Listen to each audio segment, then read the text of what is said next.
B2B SaaS owners, in this video, I'm going to take you through some of the most important things that you're going to need to know about how to scale your SaaS and drive the right type of pipeline that will actually convert. So let's dive right in.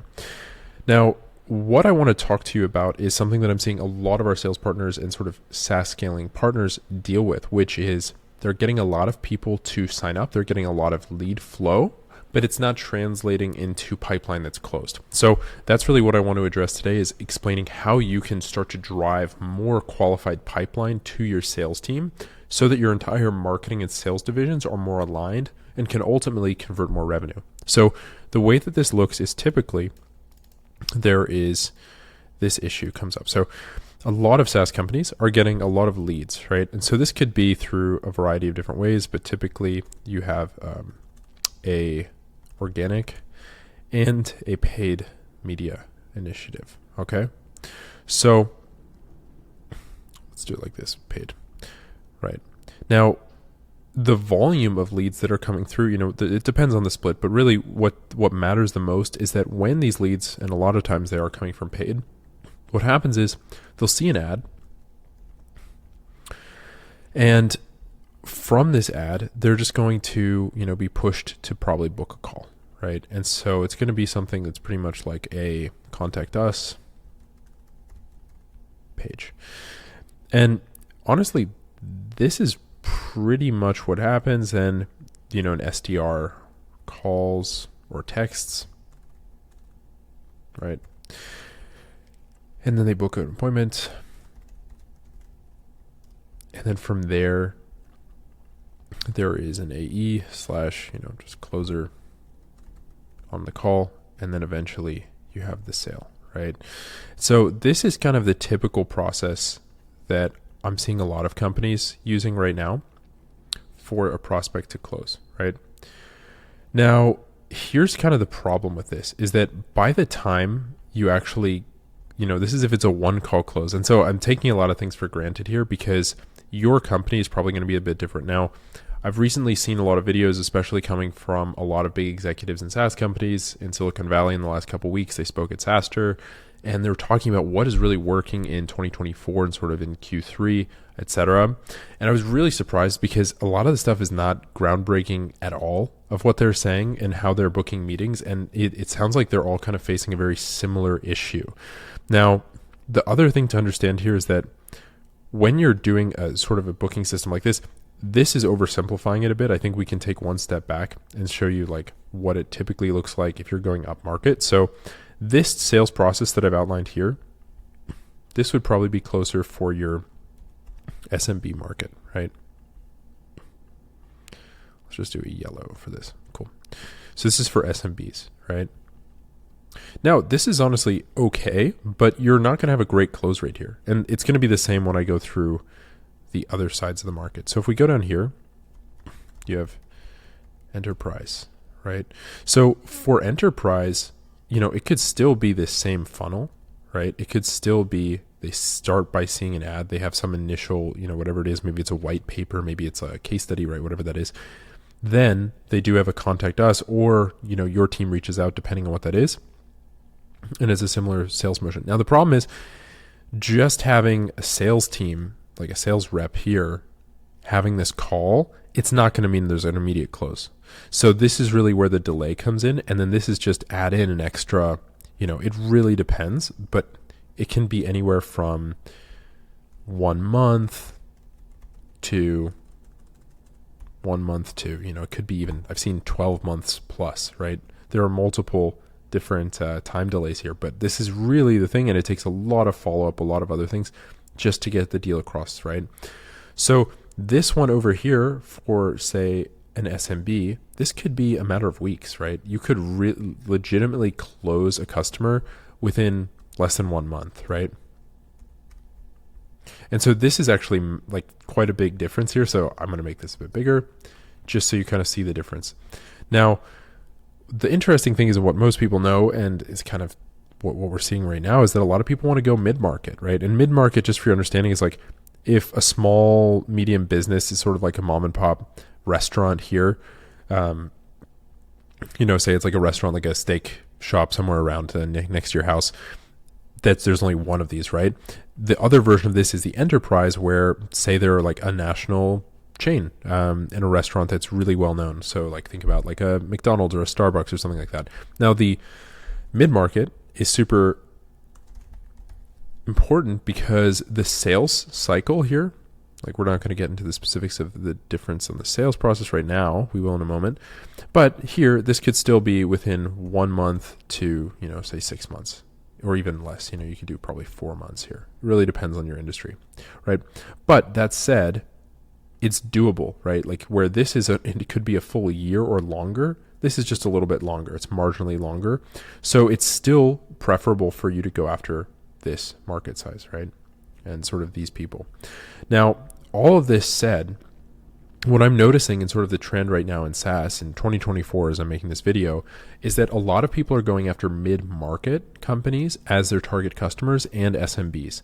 And the reason is it's pretty clear, right? You can turn around, you have faster deal flow, but yet you're still able to get contract values, and so we say the average contract value, the ACVs, can still be up to, 100K.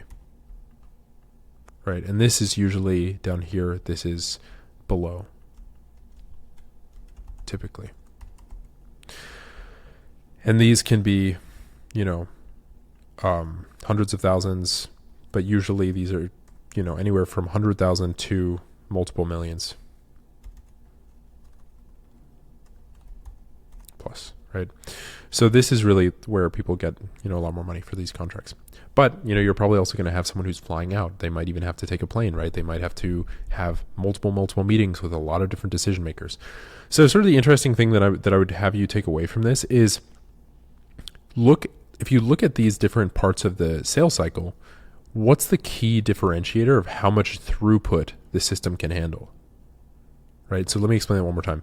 What would make you have more deals closed at a very high contract value? So which one drives the most amount of revenue, right, in a short period of time? Well, the answer to that here is actually going to be, if you're doing a combination of mid and SMB, you're actually able to drive significantly more revenue than if you just wait a long time and try and push a few enterprise deals over the line. And plus, there's way more predictability when you can close 5 or 10 deals, right, say at 100K a piece, compared to waiting for a $500,000 deal. And it might take you 6 months or a year, right? And you don't know if it's even going to go through because some decision maker might stop it.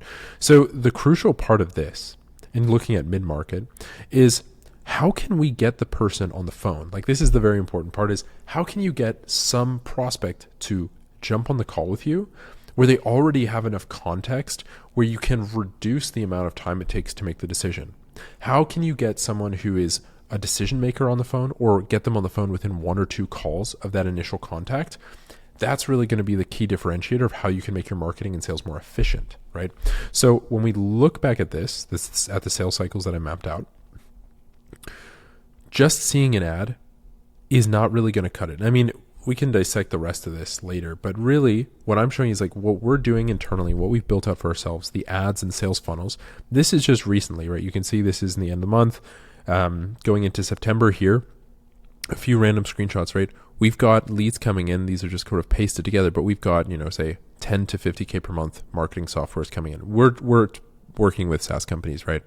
But for you, if you're trying to get companies in, look, 50 to 100K a month, or 50 to 100K a month, 50 to 100K a month, 100K per month plus, right? So when you're trying to get these companies in, and this is all using Meta, right? Most companies come in, they're like, hey, I had no idea I could use Meta to get really qualified leads for SMB, mid-market, or even enterprise companies coming through, right? But we're able to do that. We're able to fill up our calendars using these methods.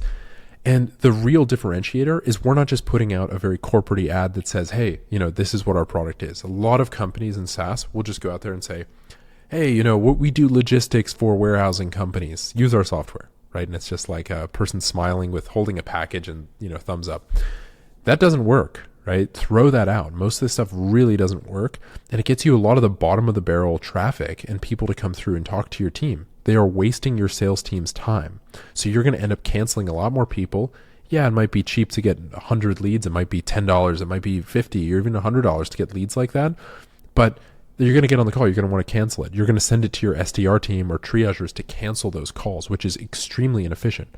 So what we do, which is completely different from that, is we really focus on the front end of making sure that the marketing message and the offer is so clear that it's going to make your calls a little bit more expensive, but we make the marketing message so clear that when they get on the call, they know what they're doing. They know that it's a sales call. They know that they're going to be pitched to, which ultimately means that they're going to close at a higher rate because it's very clear, right? There is a transaction going on, and they should do their research before they show up, and you should give them the proper resources to understand what they should do before the call.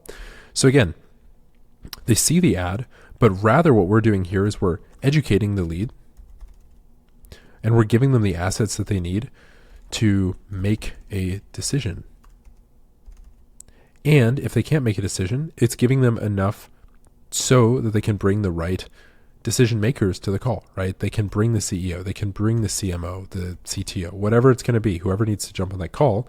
We give them the educational assets that they need to be able to make a decision, or at least bring those people to the call, which means that we can then shrink this time even further once they've actually understood what we do and get them in. So this was a little bit more of a heady and sort of overview video, but what I want you to understand is right now, meta ads are working really well for SaaS companies, and it's working really well for ourselves too. So if this is something you're interested in seeing how we build this out, jump on a call with me. I can walk you through how we're doing this for our SaaS partners. But apart from that, I hope you just learn and walk away with, when you're targeting, and let's say your strategy is mostly enterprise based, or you have one product, you're going after one market right now, and you're below that 10 million per month here mark, 10 million per year mark, it really does pay to focus more on this tier over, any of the other ones.